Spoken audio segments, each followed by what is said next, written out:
आज आपण आलू मटर पुलाव बनवणार आहे. तर तो खूप छान आणि टेस्टी होतो. तर तुम्ही घरी नक्की ट्राय करा. आणि आता मटरचा सीझन चालू आहे, हिवाळ्यात चालू आहे. तर छानपैकी हिरवे मटर विकायला येतात बाजारामध्ये आणि खूप छान भात पण होतो तो, अगदी चिकन मटन बिर्याणीसारखा. खायला पण खूप टेस्टी लागतो. तर तुम्ही घरी नक्की ट्राय करा. तर बघा, हा आलू मटर पुलाव किती छान झाला आहे आणि एकदम कलरफुल दिसतोय. असा हा मटर पुलाव व्हेज पुलाव होतो आता यार. एकदम छान असा, खायला पण खूप टेस्टी आहे आणि लहान मुलांना तर खूपच आवडेल. असा तुम्ही घरी नक्की ट्राय करा. आणि हा पुलाव म्हटलं म्हणजे ना, तर चालू चालू पटकन होतो, अगदी 5 मिनिटांमध्ये. चला, आपण बिलकुल वेळ न लावता आपण पुढच्या व्हिडिओला तयारी करू. तर बघा गाईस, आपण आलेला आहे भात खायला. बोलू खायचं आहे काय? अरे तर बघा, या त्यांना पण खायचं आहे भात, त्यासाठी त्यासाठी मी जाडबुडाचं पातेलं ठेवलं. त्यात आपण तेल टाकून घेऊ. तर मी साधारण 1 वाटी तेल घेतलं. 7-8 चमचे तेल येते. तेल आपलं गरम झालं, त्यात आपण थोडी मोहरी टाकून घ्यायची आहे. त्यात आपण जिरे घालून घेऊ चमचाभर. हे खडे मसाले त्यात आपण टाकून घ्यायचे. हे 2 तेजपानं छानपैकी तेलामध्ये परतून घ्यायचे आपण. 2-3 हिरव्या मिरच्या कट करून घेतल्या मी.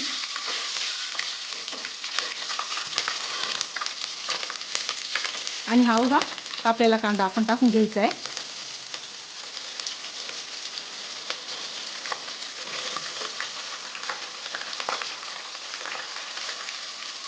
आणि हा व्यवस्थित तेलामध्ये शिजून घ्यायचा आहे आपल्याला, सोनेरी कलर येईपर्यंत.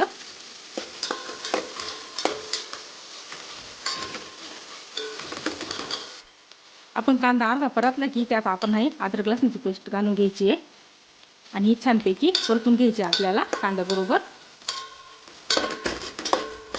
कांदा आपला छानपैकी शिजला आहे, त्यात आपण टोमॅटो टाकून घेऊ. आणि आधी थोडासा मी मागं ठेवणार आहे तो वरून टाकायला. हा टोमॅटो आपण एकदम व्यवस्थित छानपैकी शिजून द्यायचा आहे. जरा वेळ झाकण ठेवू आपण. आपले टोमॅटो एकदम छानपैकी शिजले. त्यात आपण हे मटार आणि हे कापलेलं गाजर टाकून घ्यायचं आहे.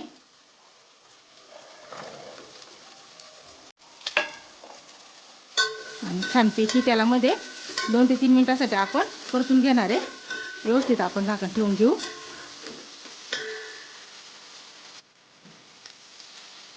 वाटाणे आपले अगदी छानपैकी परतले गेले. आता आपण काही मसाले घालून घेऊ. तर हा गरम मसाला घेतलाय मी. हळद घालायची थोडीशी.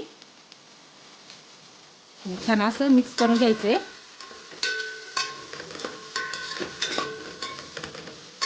1 चमचा लाल मिरची पावडर.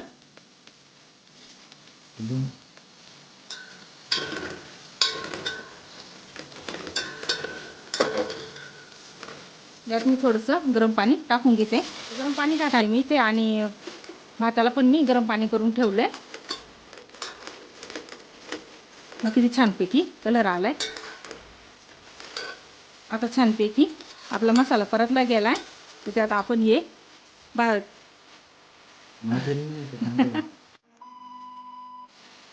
हा जिरा राईस घेतलाय मी. तर 2.5 वाटी जिरा राईस आहे. तर मी छानपैकी धुवून ठेवला होता. तो आता आपण यात टाकून घेऊ.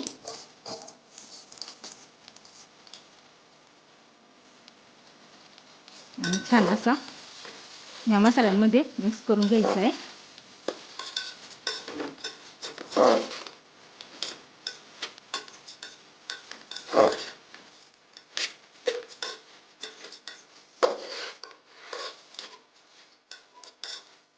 तर आपल्याला मटर पुलाव बनवायचा आहे.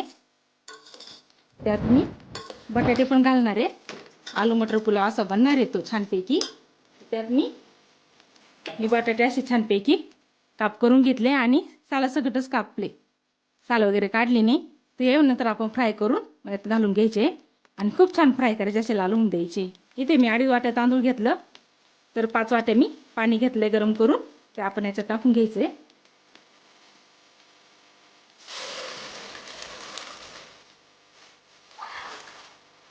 छान असं मिक्स करून घ्यायचं आहे.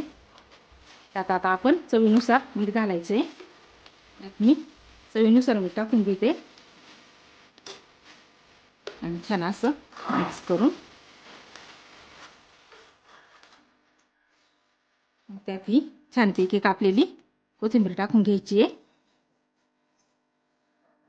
आणि आता हा आपण भात एक साईडला शिजत घालू आणि ते बटाटे मी कापून ठेवले ते एका कढईमध्ये फ्राय करून घेऊ.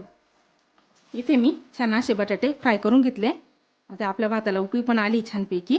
त्यात आपण हे बटाटे टाकून घ्यायचे आणि हा टोमॅटो मी ठेवला होता तसाच तो पण टाकून घ्यायचा आहे. आणि कलर खूप छान दिसतो. आणि अर्धा लिंबाचा रस घेतलाय मी. याने बिर्याणीला खूप छान टेस्ट येते. अगदी आपल्याला चिकन मटन बिर्याणीसारखी बिर्याणी वाटते आणि चव पण खूप छान येते. छान आता आपण असं मिक्स करून घ्यायचं आहे. बघा आपला अर्धवट भात पण किती छान शिजला येतो. आणि आजून आपण 5 मिनटं झाकण ठेवू. छानपैकी हा भात शिजून घ्यायचा आहे. छानपैकी आता आपण हे झाकण ठेवलं आहे आणि कमी गॅसवरती आपल्याला हा भात व्यवस्थित शिजून द्यायचा आहे. आपला आता आलू मटर पुलाव छानपैकी झाला आहे. खूप छानपैकी त्याचा सुगंधही पण येतो बघा. आणि हा आलू मटर पुलाव म्हटलं म्हणजे ना एकदम चिकन मटन बिर्याणी सारखीच होते आणि कलर पण किती छान आलाय. त्या प्रकारे तुम्ही घरी नक्की ट्राय करा. माझ्या चॅनलला लाईक करा, सबस्क्राईब करा आणि शेअर करा आणि छानसे कमेंट करा की माझा व्हिडिओ कसा झालाय ते मला सांगा. एकदम मोकळा झालाय बघा.